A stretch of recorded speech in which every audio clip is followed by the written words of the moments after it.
দক্ষিণবঙ্গের পশ্চিমের কিছু জেলা নিয়মিত ঝড় বৃষ্টি পেলেও দক্ষিণবঙ্গের ভিতরের দিকের এলাকাগুলোতে কিন্তু ভালো রকমের ঝড় বৃষ্টি এখনো পর্যন্ত অধরা রয়েছে। এদিকে বর্ষা এগোনোর সেরকম কোনো ভালো রকমের আশা লক্ষ্য করাও যাচ্ছে না এখনো পর্যন্ত। আজকের এই পূর্বাভাসে আপনাদেরকে জানাবো যে আগামী কয়েকটা দিনের মধ্যে আবহাওয়াতে কোথায় কেমন পরিবর্তন আসতে পারে, তার সাথে বর্ষা কবে থেকে অগ্রসর হওয়ার সম্ভাবনা রয়েছে, দক্ষিণবঙ্গের জেলাগুলোতে বর্ষা কবে নাগাদ প্রবেশ করতে পারে এবং অবশেষে অঝোরধারায় বৃষ্টি কবে থেকে নামতে চলেছে এবং তার সাথে এই গরম কবে থেকে কমবে, সেই সমস্ত ব্যাপারে আপনাদেরকে আজকে বেশ কিছু গুরুত্বপূর্ণ তথ্য জানাবো। আপনারা দেখছেন ওয়েদার উইথ শুভেন্দু, আপনাদের সাথে রয়েছে আমি শুভেন্দু ভট্টাচার্য। আজ হলো জুনের 13 তারিখ, বৃহস্পতিবার, সাল 2024। সকাল থেকেই প্রবল গরমের দাপট চলছে, যদিও গতকাল সন্ধ্যা ও রাতের দিকে গাঙ্গেয় দক্ষিণবঙ্গের পশ্চিমের জেলাগুলোতে, তারই সাথে ভিতরের দিকের কিছু কিছু এলাকাতেও বজ্রবিদ্যুৎ সহ ঝড় বৃষ্টি চোখে পড়েছে। কলকাতার একাংশে, মূলত কলকাতার দক্ষিণ দিকের এলাকাগুলোতে ঝড় বৃষ্টি হয়েছে এবং তমলুক, সেই সাথে জয়নগর, মাজিলপুর, দক্ষিণ 24 পরগনার দুটো একটা জায়গা, এখানেও কিন্তু ঝড় বৃষ্টি নজরে এসেছে। এই পরিস্থিতিতে আজ সকালের দিক থেকে যেটা নজরে আসছে পরিস্থিতি, তাতে দেখা যাচ্ছে যে উত্তর বাংলাদেশের বিভিন্ন এলাকা, উত্তরবঙ্গের বিভিন্ন জেলা, আসাম মেঘালয়ের কিছু কিছু এলাকা, ত্রিপুরার উত্তরাঞ্চলে দুটো একটা জায়গা, এখানে কিন্তু আকাশ মেঘাচ্ছন্ন রয়েছে এবং সকাল থেকেই বৃষ্টি চলছে অযোধ্যারাতে এই এলাকাগুলোতে। আর এই মুহূর্তে দক্ষিণবঙ্গের আকাশ মোটের উপর পরিষ্কার, বঙ্গোপসাগরের দিক থেকে আর্দ্রতাপূর্ণ হাওয়ার খানিকটা প্রভাব রয়েছে গাঙ্গেয় দক্ষিণবঙ্গের সমুদ্র তীরবর্তী জেলা এবং ভিতরের দিকের কিছু কিছু এলাকাতে পশ্চিমের গরম শুকনো হাওয়ার প্রভাব পশ্চিমের জেলাগুলোর দিকে বেশি রয়েছে, তবে সেখানেও খানিকটা আর্দ্রতার প্রভাব রয়েছে। এবার এই উইন্ড প্যাটার্নে আগামী কয়েকটা দিনে কোনো পরিবর্তন আসবে কিনা সেটা জানাবো, তার সাথে আবহাওয়াতে কোনো বড় ধরনের পরিবর্তন ধরা পড়বে কিনা সেটাও জানাবো। তবে তার আগে বলে দিই যে গতকাল অ্যাকচুয়ালি কোথায় কেমন তাপমাত্রা রেকর্ড করা হয়েছে। গত পরশু দিনের তুলনায় আরও একটু তাপমাত্রা কমতে দেখা গিয়েছিল, তবে গরম কম বেশি ওভারঅল একই রকম ছিল, প্রায় এরকমই পরিস্থিতি ছিল গতকালও। তো সেক্ষেত্রে শহর কলকাতার আলিপুর মেট্রোলজিক্যাল ডিপার্টমেন্টে 35.8 ডিগ্রি সেলসিয়াস তাপমাত্রা রেকর্ড করা হয়েছে। শহর কলকাতার উপকণ্ঠে হাওড়াতে তাপমাত্রা রেকর্ড হয়েছে 38 ডিগ্রি সেলসিয়াস। সেই সাথে নদিয়ার কৃষ্ণনগর শহরে গতকাল তাপমাত্রা রেকর্ড হয়েছে 38.2 ডিগ্রি সেলসিয়াস। বর্ধমান সদর শহরে গতকাল তাপমাত্রা রেকর্ড হয়েছে 37 ডিগ্রি সেলসিয়াস। পশ্চিমের জেলা পুরুলিয়া সদর শহরে গতকাল তাপমাত্রা রেকর্ড হয়েছে 43.3 ডিগ্রি সেলসিয়াস। সেই সাথে পানাগড়ে, পশ্চিম বর্ধমানে, যেখানে বেশ কিছুদিন আগেও তাপমাত্রা রেকর্ড করছিল, সেখানে গতকাল তাপমাত্রা রেকর্ড হয়েছে 40.2 ডিগ্রি সেলসিয়াস। তো এইরকমই তাপমাত্রা ছিল গতকাল, অর্থাৎ খানিকটা হলেও কমেছিল। এবার যেটা মনে হচ্ছে আজও বেশিরভাগ এলাকাতে গতকালকের মতোই তাপমাত্রা থাকবে এবং তার সাথে ভ্যাপসা গরমও কন্টিনিউ করবে। তবে আগামীকাল অর্থাৎ জুনের 14 তারিখ থেকে কিন্তু বায়ুপ্রবাহতে পরিবর্তন আসবে, সেজন্য আবহাওয়াতে খানিকটা পরিবর্তন আসতে পারে। তবে এই পরিবর্তন কিন্তু স্বস্তি নয়, বরং আশঙ্কাকে আরও বাড়াতে পারে। কেন? এই মুহূর্তে বঙ্গোপসাগরে আর্দ্রতাপূর্ণ হাওয়া বাংলাদেশের ম্যাক্সিমাম এলাকা, ত্রিপুরা, অন্যদিকে উত্তর পূর্ব ভারতের সমস্ত রাজ্যে যাচ্ছে, উত্তরবঙ্গের দিকে যাচ্ছে, খানিকটা এইভাবে কার্ভও করছে। আর গাঙ্গেয় দক্ষিণবঙ্গের পশ্চিমের জেলাগুলোতে মূলত পশ্চিমের শুকনো হাওয়ার প্রভাব রয়েছে, যেটা ঝাড়খণ্ডের দিক থেকে ঢুকছে। আর সেই সাথে ওড়িশার দিক থেকে খানিকটা শুকনো এবং কিছুটা বঙ্গোপসাগরে আর্দ্রতাপূর্ণ হাওয়া মিশে গাঙ্গেয় দক্ষিণবঙ্গের শহর কলকাতা এবং তার পার্শ্ববর্তী এলাকার দিকে ঢুকছে। এই মুহূর্তে মৌসুমি যে বায়ু অর্থাৎ বর্ষা, সেটা কিন্তু ওড়িশার মালকানগিরি জেলা এবং ছত্তিশগড়ে একেবারে দক্ষিণাঞ্চলের দান্তেওয়াড়া এবং এর পার্শ্ববর্তী কিছু এলাকা পর্যন্ত এসে থমকে রয়েছে। আগামী 2-3 দিনে ওড়িশার দক্ষিণাঞ্চলে আরও কিছু এলাকা, ছত্তিশগড়ে আরও কিছু এলাকা, এখানে বর্ষা খানিকটা অ্যাডভান্স হওয়ার সম্ভাবনা রয়েছে। এদিকে বঙ্গোপসাগরের উত্তর পশ্চিমাঞ্চলে অর্থাৎ ওড়িশার উপকূলবর্তী এলাকাগুলোতেও বর্ষা খানিকটা অ্যাডভান্স হওয়ার সম্ভাবনা আগামী 3 দিনের মধ্যে। সেক্ষেত্রে আজ 13ই জুন অর্থাৎ আগামীকাল 14ই জুন এবং 15ই জুন, এই 3 দিনের মধ্যে খানিকটা অ্যাডভান্স হবে এই এলাকাগুলোতে। তবে দক্ষিণবঙ্গে সরাসরি কবে ঢুকবে সেটা জানাচ্ছি।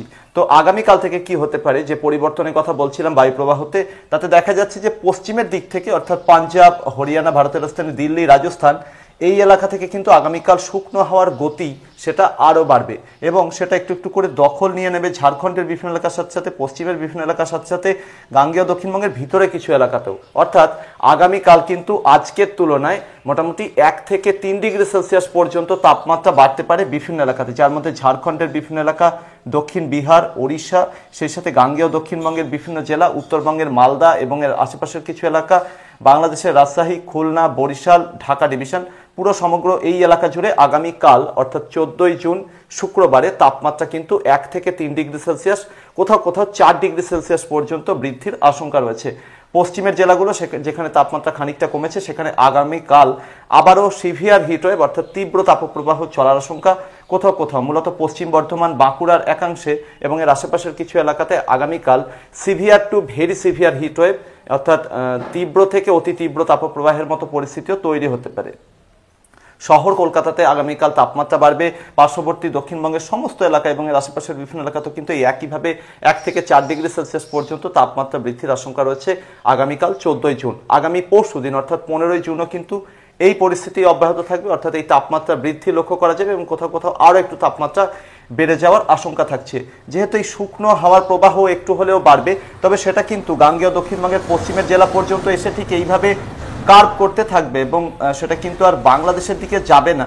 অর্থাৎ সরাসরি যে লুয়ের প্রভাব সেটা শহর কলকাতা, উত্তর দক্ষিণ 24 পরগনা, পার্শ্ববর্তী কিছু এলাকা এখানে কিন্তু সরাসরি না পড়লেও তাপমাত্রা কিন্তু আগামীকাল ও পরশুদিন মোটামুটি 38 থেকে 39 ডিগ্রি সেলসিয়াসের আশেপাশে চলে যাবে কলকাতা ও পার্শ্ববর্তী এলাকাগুলোতে, এরকমই আশঙ্কা রয়েছে। তো এই পশ্চিমের হাওয়া কিন্তু এইভাবে রিকার্ভ করতে থাকবে এবং এখানে একটা ঘূর্ণাবর্ত রয়েছে উত্তর ঝাড়খণ্ড এবং সংলগ্ন এলাকাতে, যদিও সেটা মাটির কাছাকাছি উচ্চতায় রয়েছে। আর সেই সাথে এই পশ্চিমের হাওয়া আর বঙ্গোপসাগরে আর্দ্রতাপূর্ণ হাওয়া সেটা কিন্তু যেভাবে মুখোমুখি হচ্ছে পশ্চিমের জেলাগুলোর উপরে সেই পরিস্থিতি বজায় থাকবে। তবে এক্ষেত্রে কি হতে পারে, শুকনো হাওয়ার প্রবাহ যেহেতু একটু বেড়ে যাওয়ার আশঙ্কা থাকছে আগামীকাল থেকে, তাই বঙ্গোপসাগরের আর্দ্রতাপূর্ণ হাওয়া খানিকটা পিছু হটতে পারে। অর্থাৎ বঙ্গোপসাগরের দিক থেকে পশ্চিমবঙ্গের দক্ষিণবঙ্গের জেলাগুলোতে কিন্তু আর্দ্রতা ঢোকার পরিমাণ সামান্য হলেও একটু কমতে পারে। তাই গত দুদিনে আমরা যেভাবে ঝড় বৃষ্টি দেখেছি পশ্চিমের জেলাতে, তো আগামীকাল এবং পরশুদিন অর্থাৎ 14 এবং 15ই জুন এই ঝড় বৃষ্টির সম্ভাবনা এবং ঝড় বৃষ্টির পরিমাণ সামান্য একটু কমার সম্ভাবনা রয়েছে। তবে ঝড় বৃষ্টির সম্ভাবনা কিন্তু যথেষ্টই রয়েছে।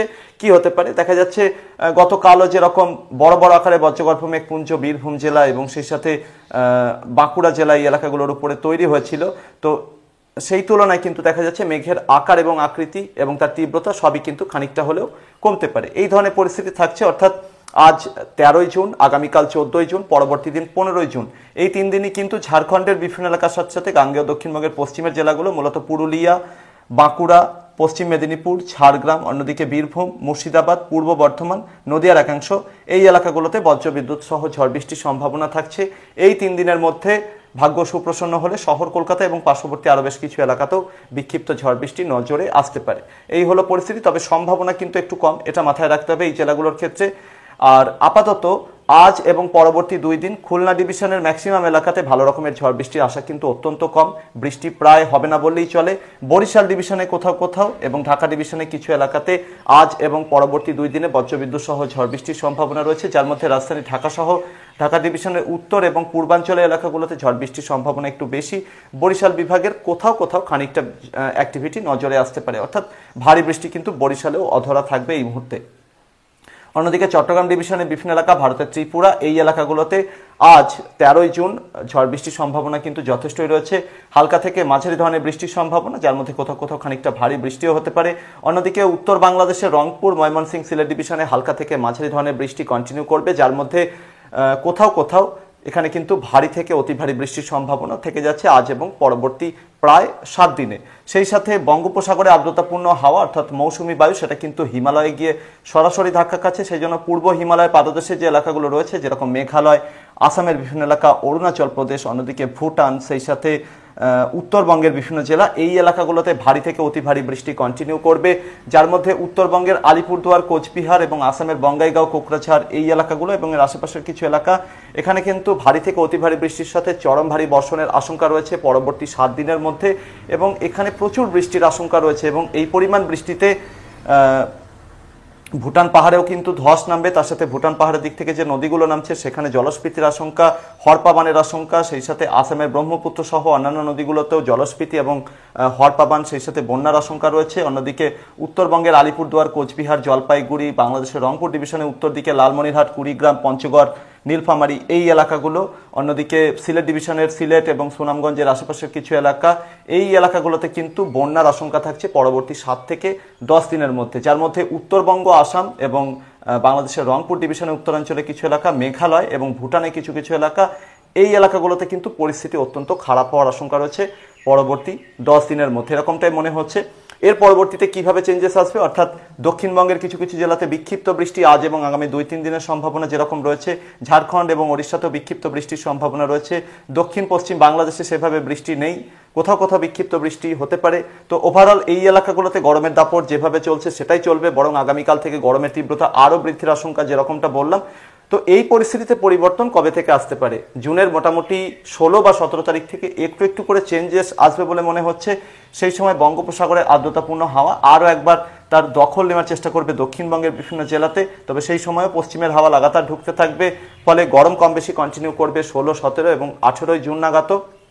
তবে এই সময় থেকে একটু একটু করে আর্দ্রতার পরিমাণ যেহেতু বাড়বে, এবং সেক্ষেত্রে মনে হচ্ছে যে মোটামুটি 15 থেকে 18 জুন এই রকম সময়ের মধ্যে কিন্তু দক্ষিণবঙ্গের কিছু কিছু জেলাতে, মূলত সমুদ্র তীরবর্তী এবং বাংলাদেশ ঘেঁষা দক্ষিণবঙ্গের কিছু জেলাতে বর্ষা প্রবেশ করতে পারে। তো সেক্ষেত্রে 17 বা 18 জুন থেকে একটু একটু করে অ্যাক্টিভিটি নজরে আসতে পারে, এবং ধীরে ধীরে যত সময় যাবে প্রথম দিকে বিক্ষিপ্ত বৃষ্টির সম্ভাবনা, অর্থাৎ 17, 18, 19 জুন নাগাদ বিক্ষিপ্ত বৃষ্টি হতে পারে। জুনের 20 তারিখ অথবা 21 তারিখ নাগাদ ওয়াইড স্প্রেড এরিয়াতে বৃষ্টির সম্ভাবনা রয়েছে, অর্থাৎ দক্ষিণবঙ্গ জুড়ে কিন্তু বৃষ্টির সম্ভাবনা। এবং এই সময় 21 বা 22 জুন নাগাদ উত্তর ওড়িশা এবং সংলগ্ন এলাকায় একটা ঘূর্ণাবর্ত অবস্থান করতে পারে, এবং সেই ঘূর্ণাবর্তটি কিন্তু ধীরে ধীরে পশ্চিম এবং উত্তর পশ্চিম দিকে সরার সম্ভাবনা রয়েছে। সেই ওয়েদার সিস্টেমটার প্রভাবে কিন্তু ওড়িশা ভালো পরিমাণ বৃষ্টি পেতে পারে। পার্শ্ববর্তী গাঙ্গেয় দক্ষিণবঙ্গের ওড়িশা এবং ঝাড়খণ্ড ঘেঁষা এলাকাগুলো সেই সময় ভালো বৃষ্টি পেতে পারে, এরকমটাই মনে হচ্ছে। তবে আপাতত যা পরিস্থিতি তাতে 19 বা 20 তারিখের আগে কিন্তু দক্ষিণবঙ্গে ভালো বৃষ্টি নেই। দক্ষিণ বাংলাদেশে যেখানে ভালো বৃষ্টি হচ্ছে না সেখানেও কিন্তু ভালো বৃষ্টির আশা দেখা যাচ্ছে না এই মুহূর্তে। প্রিয় দর্শক, এই ছিল আগামী কয়েকটা দিনে আবহাওয়া সম্ভাব্য পরিস্থিতি। আগামী সময়গুলোতে কিন্তু বিভিন্ন সতর্কবার্তা আসবে, মূলত কালবৈশাখী ঝড় বৃষ্টির সতর্কবার্তা কিন্তু ওয়েদার উইথ শুভেন্দু এই চ্যানেলে আসবে। আপনারা সেটার দিকে অবশ্যই নজর রাখবেন, সেখান থেকে বেশ খানিকটা ধারণা পেয়ে যাবেন। তার সাথে কিন্তু বিভিন্ন সময় লাইভেও আসি, আপনাদেরকে লাইভেও যুক্ত হওয়ার জন্য অনুরোধ করলাম। আপনার গুরুত্বপূর্ণ প্রশ্ন এবং মূল্যবান মতামত চ্যানেলে কমেন্ট বক্সে রাখতে পারেন। ভিডিওটিকে যতটা সম্ভব লাইক এবং শেয়ার করে দিন। আর অবশ্যই চ্যানেলটিতে যদি নতুন হয়ে থাকেন তাহলে এখনই সাবস্ক্রাইব আর ফলো করে নিন। পরবর্তী আপডেটে আবারও দেখা হবে। ধন্যবাদ।